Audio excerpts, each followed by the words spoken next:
to see the unseen, to know the unknown, to set forth in search of knowledge. This has been the goal of man since the beginning of time. Giving up family and fortune, he takes refuge in the Buddha. Many of us can relate to the temptation to escape the world, to go out somewhere in nature and to dismiss all that comes along with society. But we would not be unique in this inclination. The ancient world had its fair share of wise men, and these wise men tended to renounce civilization. This tendency is embodied by the archetype of the hermit. And in studying the history of this idea, we'll find a number of poignant observations about the spiritual quest, the history of religion, and how we can take this wisdom of the ancients and apply it to our modern moral dilemmas. So here are some of our questions. What is the wizard? What is a monk? Where are the wise men? What does society do to the wise men? And what is the history of the hermit?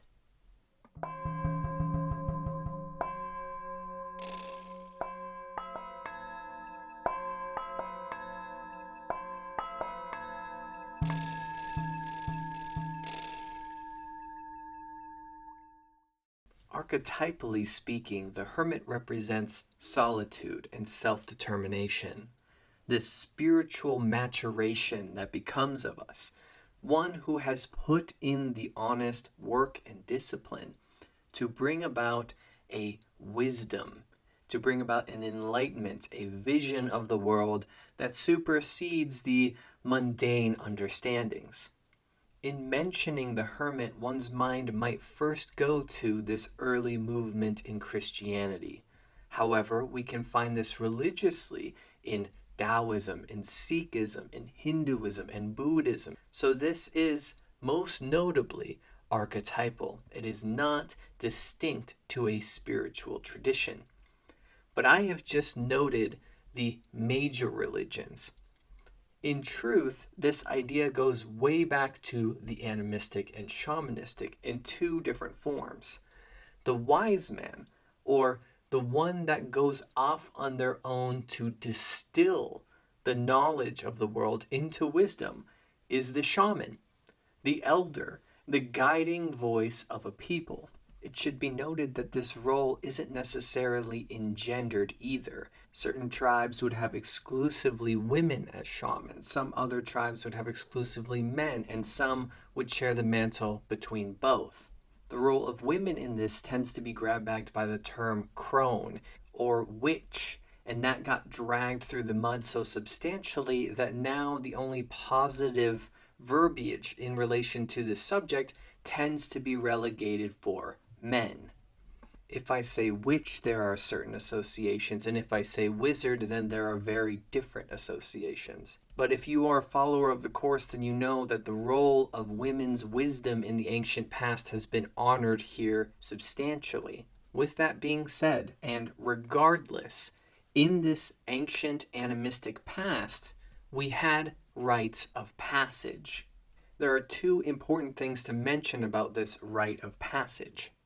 One, everybody is put on a hermitage of sorts. There is a means to come to your spiritual understanding, your power animal.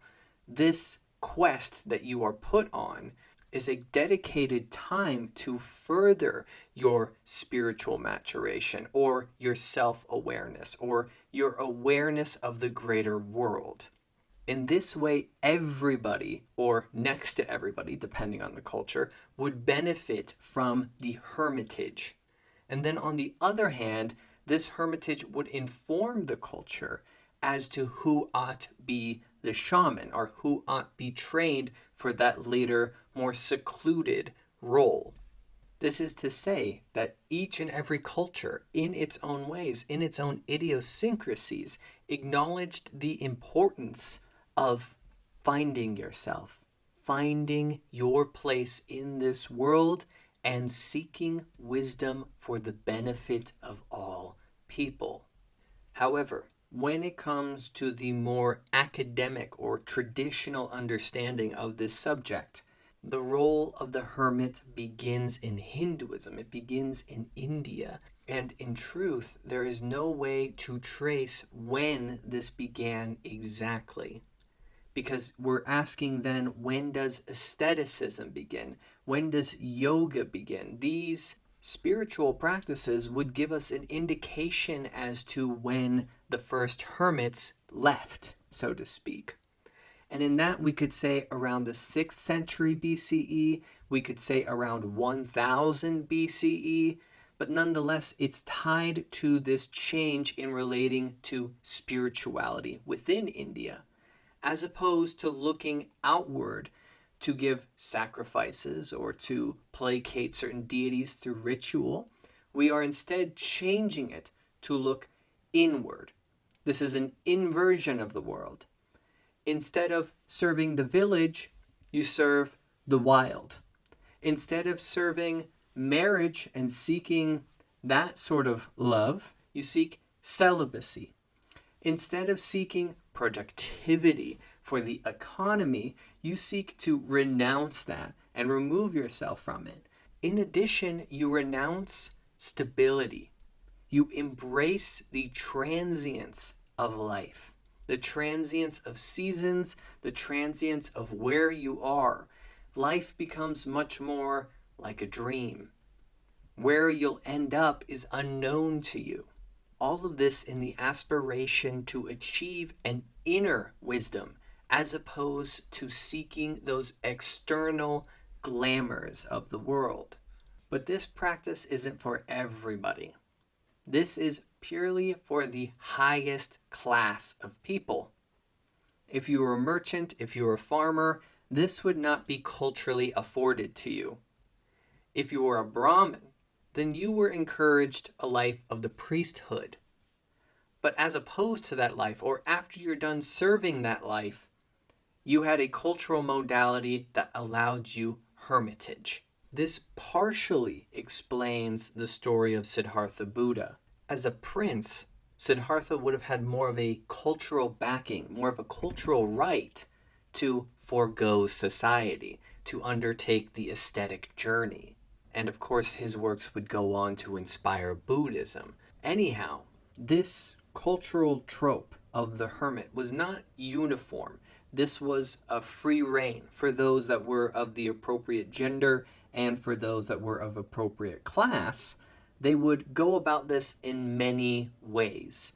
Some would wander. Some would stay in the same place. Some were previously married, and some were lifelong practitioners. You can see already how this previous animistic trope is starting to shape itself into monasticism or into monkhood. For India, though, this isn't rebellion. There's a hint of rebellion in it, but it's very much structured in the society that it's blossoming out from. But society is acknowledging the importance of the spiritual quest, or dedicating your life to unveiling the hidden mystery, to dedicate the rest of your days to unveiling the secret wisdoms of the world, whether purely for yourself or to come back and share that with others. But this is all just one example, the oldest example of the religious hermit. The next part of the story takes place in China, and this is much more traceable when it comes to dating when exactly this happens. And this has everything to do with the development of Confucianism in China. This is all taking place relatively around 500 BCE. As a very simplistic way of putting it, Confucianism will bring society more to the forefront, a rulership, the responsibility of people to uphold the laws and the rules of society. Subsequently, on the opposite end of that, comes Taoism, which will be that rebellion and that anarchy, or that re-embracing of that natural way of living that is obviously not what society is cooking up. So in this way, these first hermits were rebels. They wished to move away from the machinations of society. They saw its error from the gates. So this trope of hermits in Asia didn't necessarily begin religiously. It became spiritually associated in time, but at first it was a rejection. Those who rejected became the wise men, became the wise man on the mountain, the people that you would seek if you were looking for wisdom. Similar to India, Taoism has a history of records that show people in substantial positions of power renouncing those positions of power to become essentially a nobody, lost in the mountains, lost in the woods somewhere, to seek study or to seek stillness and virtue, as opposed to wealth, as opposed to power. These monks, these hermits, felt that the world was inherently corrupted by this pursuit of society. It went too far. And one could argue that Japan had a similar motivation for its movements. This happened much later, though. The figures disagree. It could be around the 6th century, it could be around the 7th or 8th, but nonetheless, hermitage in Japan seemed to be inspired by the syncretism between Buddhism, Taoism, and Shintoism. In its early movements, it seemed to take two different forms. One was the purely wandering, transient sort of hermit, and then there were the mountain hermits. And these mountain hermits tended to create a system or a esoteric tradition that would bring about a monastery or a monkhood. So in this way, you can start to see how the gathering of hermits at a sacred place is what historically creates monasteries. Where before we saw in China how to become a hermit was at first rebellious and then led to spirituality, it seems here in Japan that those two were immediately married, in that the religious and spiritual journey was the rebellion. It's curious to see how these three philosophies played off of each other. If Buddhism was purely to play here, then this is relieving yourself of attachments. And in order to do so, seclusion is important, or to be around others that are very much like you in this priority. For Shintoism, the sacredness of the mountain and the sacredness of nature would certainly play its part. The animism within Shintoism would have one seek wisdom through speaking with the spirits or being amidst nature. And then lastly, Taoism, where the way, or the genuine, earnest, sincere way that human beings ought to approach living in this world, is divorced from power. It acknowledges that power will never satiate the human being. In its philosophy, the only way to reach contentment or fulfillment would be in following the way. And this tends to be through stillness, through renunciation of what is considered success in this world. Quote, "Knowing myself and the world, I have no ambitions and do not mix in the world. I seek only tranquility. I rejoice in the absence of grief." But to better round out this greater narrative of ours, we have to acknowledge the West. And one could argue the precursors or the inspiration for this later Hermeticism in, for instance, Jesus or Diogenes. But classically, traditionally, this is in the 3rd century, and it's the Christians escaping Roman rule. In this, the world was fundamentally corrupted, or our people were not able to exist in the way that we find true and sincere in this system. Thus, we will disband. We will escape this society, go into the desert, and become hermits. And that is the etymology of the word hermit. Eremites means the person who lives in the desert, thus inspired by the first ones who chose to do so. Though this word also means stillness and tranquility or solitude, thus attributes of the desert, generally speaking. Strangely, the word monk comes from monos, which means one or alone. But nonetheless, eremites, hermit, and monachos, monk, share the same root. They both come from the same verbiage or from the same descriptors: stillness, tranquility, solitude, and alone. This monos quality, or this one, being one quality, is one who is set apart from the rest, and the one who deals directly with divinity or God or transcendental essence. These early monks were particularly known for their hesychism, which is an uninterrupted prayer. This almost lulling into a trance-like state, which seems rather reminiscent of a mantra. This hesychism will move into mysticism and will inspire the unique forms of worship found in Greek Orthodox Christianity. But yet again, this root here in hesychism is to be still. So let's take some time with this reoccurring motif of stillness.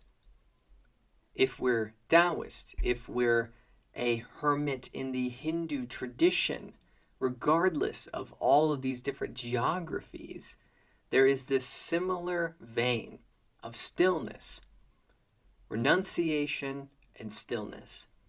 If the world wants you busied, if it wants your mind clobbered full with responsibilities, anxieties, then there is no greater act of rebellion other than to become still, to take in that yin, to not have to produce, be productive, but instead live, be in the moment, so to speak. Embrace the sensation of the present. This is antithetical to society. No matter which geography we're oriented to, this is the uniform rebellion. In this case of Christianity, this initial hermitage is a rebellion against the state or against the empire or against Babylon, so to speak. And so there, the choice is very obvious. We can't fight this right now. There doesn't seem to be enough of us. So what we'll do instead is we'll do everything that we can to separate ourselves from perpetuating this structure and this system. Many of these hermits would go on to become saints, would go on to be prolific speakers in the history of Christianity. Some of them would become ferrymen, others would become gatekeepers.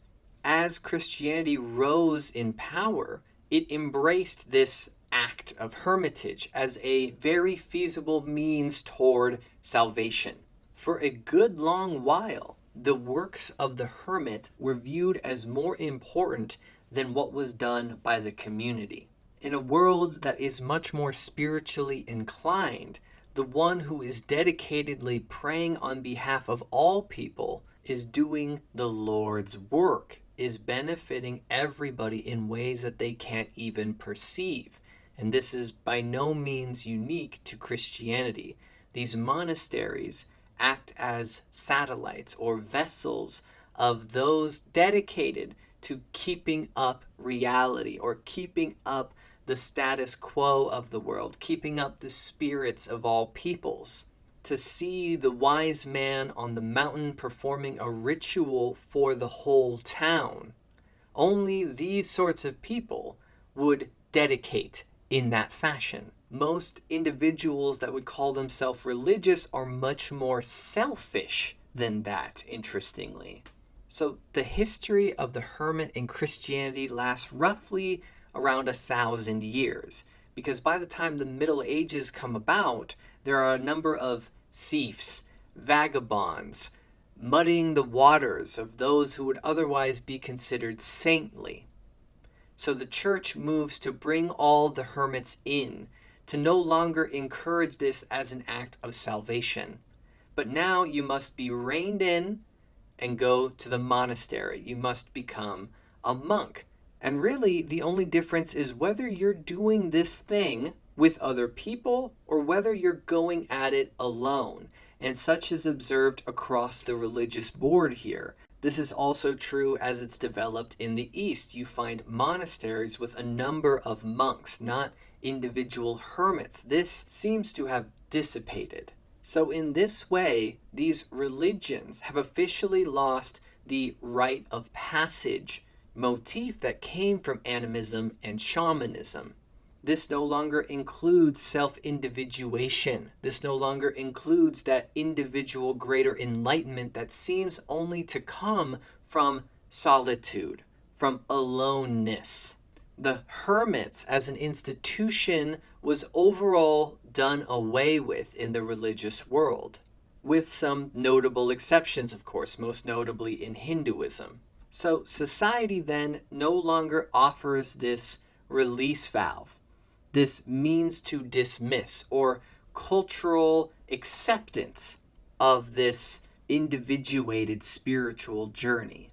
But it's curious, because as religions seem to be closing the books on this motif, on this archetype, then comes the wizard. Oddly, as the hermits were being reined in by the Western Church, the first accounts of wizards start to be put to paper. This is a very curious trope, but let's first deal with its etymology. Wizard, or wizard, is the wise. Wis is wise, so it's literally just a wise man.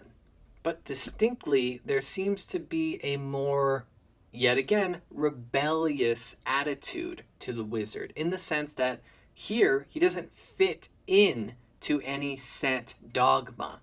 It seems the wizard is genuinely out for knowledge, and that's the distinction. It's more scholastic, academic, or magically oriented, that of which isn't condoned by the power structures at the time. Knowledge was hard to come by, and literacy was hard to come by. So the individual that was very sincere and directed towards this aim of going out to foreign places, learning the many ways, learning the many practices of very foreign cultures, and bringing back this knowledge, but still yet relatively not participating in the world, being apart from the world. And thus, the depictions of wizards throughout the Middle Ages are wily. Whether they're working with angels or whether they're conjuring devils, how to put them in a box seemed like it was always changing in the public psyche. There's a few instances that we can kick up here. For instance, let's just say an earnest Christian was not pleased with how Christianity had become a power structure, and they found that contradictory to the very nature of it. What would they do? Well, if they could no longer be a hermit and left alone in this way, they might just seek other ways of seeking. But you could also argue that the wizard's power, per se, is in the fact that people believed that these individuals were very powerful, because they were mysterious, because they knew of things that normal people had no means of contact with. Nobody else was dedicated to this realm of the world. But also, culturally, there survived this value of the wise person, to value the elder, to look to someone who knows for guidance, to seek someone who knows for guidance. So maybe you can see why this trope of the wizard is so fascinating. It's fascinating because it doesn't meet classification very well. The wizard isn't necessarily aligned with any creed. The wizard is alone, almost like a hermit or alchemist, and seldom works amidst others. In the archetype of the wizard is mystery, the ineffable, and the unknowable. They tease at that in a way that religious traditions have not allowed for in a very long time. But that is the initial kernel of all of this. The rite of passage or the shamanic journey in seeking the great mystery, the great spirit, or that which we can never fully know. And to plunge into those mercurial waters and to dig up something that has never been discovered before. It's also amazing that the trope of the wizard got through the burning times relatively unscathed and carried over into public media without any really harsh negative associations. You might also notice how curiously transcendentalism plays into all this. Ralph Waldo Emerson, Henry Thoreau, seeking the oversoul by leaving society, becoming a recluse, lost in nature somewhere, finding God, finding divinity through being alone in the world, rejecting society in order to seek that mysterious thing.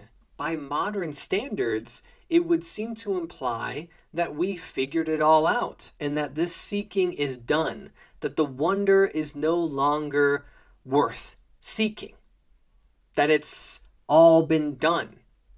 And so history really is over in this way if there's no longer a mystery to seek.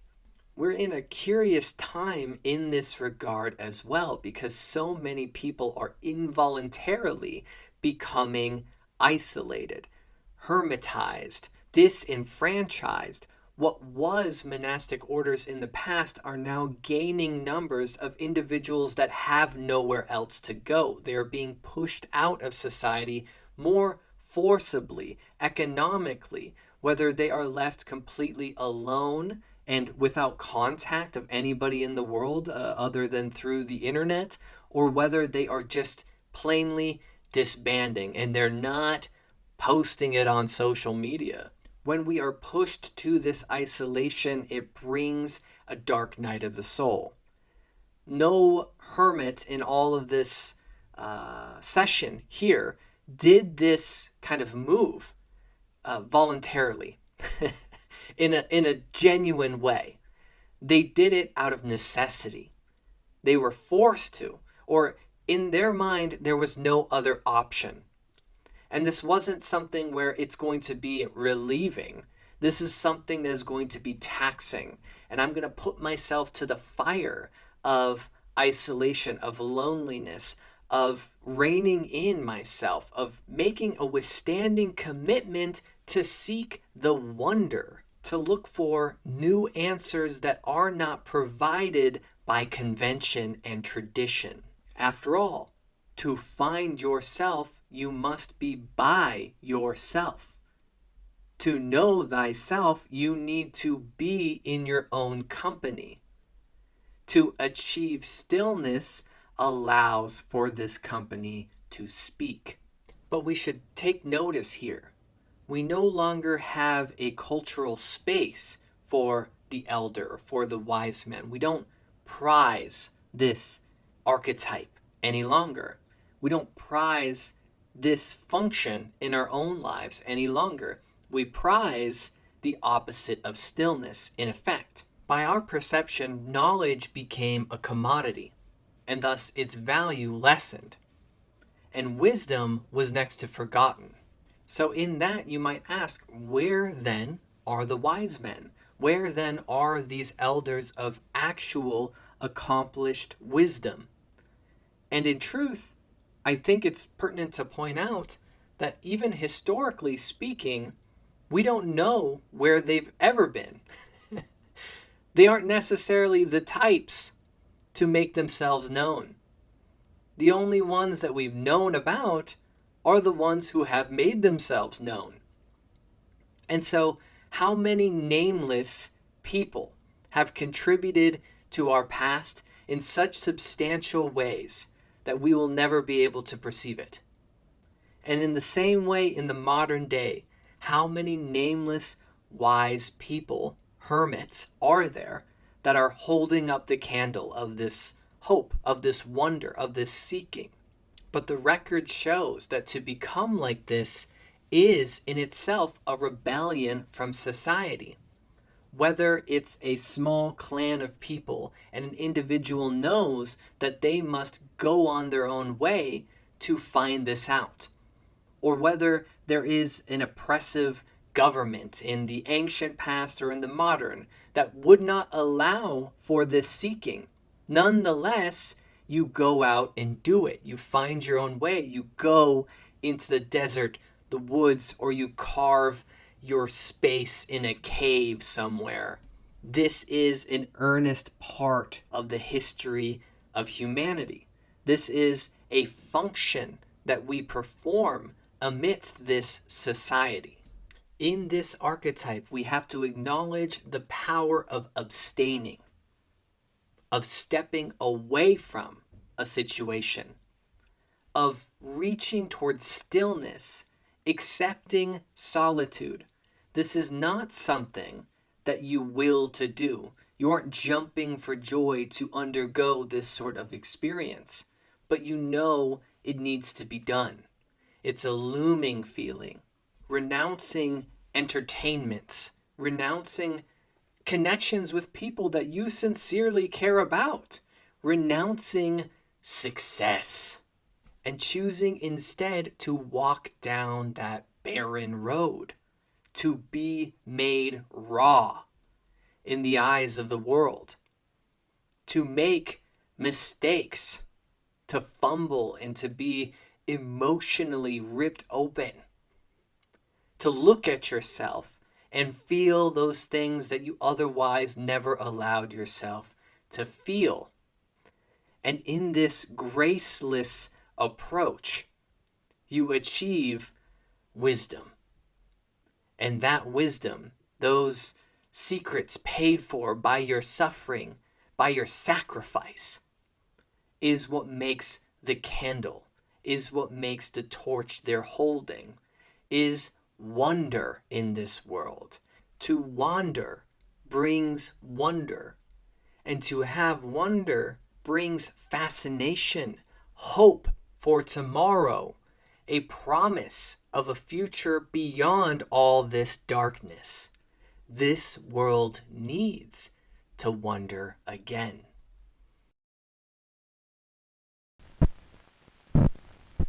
But our culture has been reduced to the grossly commercial. Our life activities have become plastic, vicarious, and false to our genuine needs. The Spiritual Studies course is an effort towards free public education on matters of spirituality, religion, comparative mythology, and the grab bag of the humanities. This project seeks to offer this in a sober, honoring, respectable fashion. The course is offered freely thanks to those that have supported the course in the Buy Me Coffee link in the description box below. Buying Me a Coffee offers some compensation for a book, for purchase, for further research, for future sessions, and memberships include the various perks such as names being honored at the end of the video, various micro sessions that don't get posted onto YouTube, and updates, commentaries on each of these given sessions with all the additional research therein. With that said, an earnest thank you for those that go the extra mile to help this continue and to grow and to become ever greater. With that said, stay curious and keep wondering.